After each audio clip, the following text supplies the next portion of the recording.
Gelse celalinden cefa, yahut cemalinden vefa, ikisi de cana sefa, lütfun da hoş, kahrın da hoş, diyor Yunus Emre. Bizim Anadolu insanımız, Anadolu insanının sesi soluğu, bir o ses soluk açısından insanımıza bakın, bir de bugünkü yaranmaz, hırçın, aşil, tahribatı zevk edilmiş insanlar, onlar açısından bakın yani.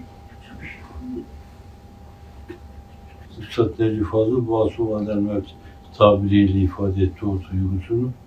Sezai Bey diriliş dedi esasen, hatta dirilişi bir ekol haline getirdi. Efendim, öyle bir dirilişin projeleri oluşturulabilir yani. Evet, hafif almamak lazım. Orada da acizane arz ettiğim gibi İttakillah ve la tahkirenne minel marufi şeyden. Marufun en küçüğünü bile hafif alma yani. Sen yapmıyorlar mı?